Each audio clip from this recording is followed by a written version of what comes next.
కేసీఆర్ రాష్ట్ర అధ్యక్షులుగా ఉన్నంత కాలం పార్టీ బాగుండే.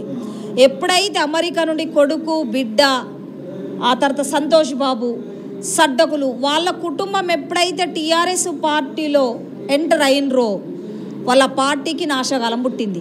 ముమ్మాటికి ఇవాళ టీఆర్ఎస్ పార్టీని కనుమరుగు చేసి బీఆర్ఎస్ పార్టీ వచ్చిందంటేనే వాళ్ళు బిచ్చగాళ్ళు అయినట్టుగా. దానికి కారణం ముమ్మాటికి తీసేసిండ్రు. అంటే అన్నం పెట్టిన తల్లికి వాళ్ళ సున్నం పెట్టిర్రు వాళ్ళు, అవునా కదా?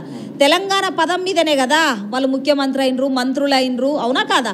ఆ తెలంగాణ పదాన్నే తీసేసి బీఆర్ఎస్ పార్టీ పెట్టినట్టుగా ఒక బిచ్చగాళ్ళ గతికి రావడానికే వాళ్ళు బీఆర్ఎస్ అనే పార్టీ పెట్టుకున్నారు. దీనికి కారణం కేటీఆర్, కవిత, సంతోష్ బాబు వాళ్ళ కుటుంబ సభ్యులతోనే కేసీఆర్కు మూడింది రాజకీయంగా. ఇది మాత్రం పక్కా. లైఫ్లో కూడా టీఆర్ఎస్ పార్టీ లేవదిగా, ప్రజలిగా నమ్మరు, కుటుంబాన్ని నమ్మే పరిస్థితులు లేరుగా.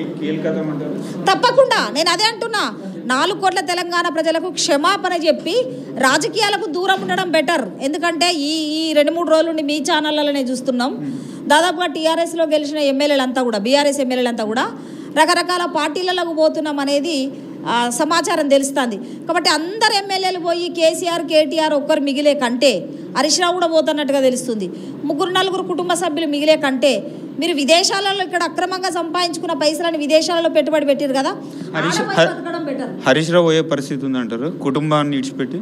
తప్పకుండా. ఎందుకంటే విలువ లేదు కదా. ఇప్పుడు ఆయన సొంత జిల్లాలనే ఇవాళ రఘునందన్ రావు అని గెలిపించిండ్రు, ఆయనకు స్థానం ఎక్కడుంది, అవునా కదా?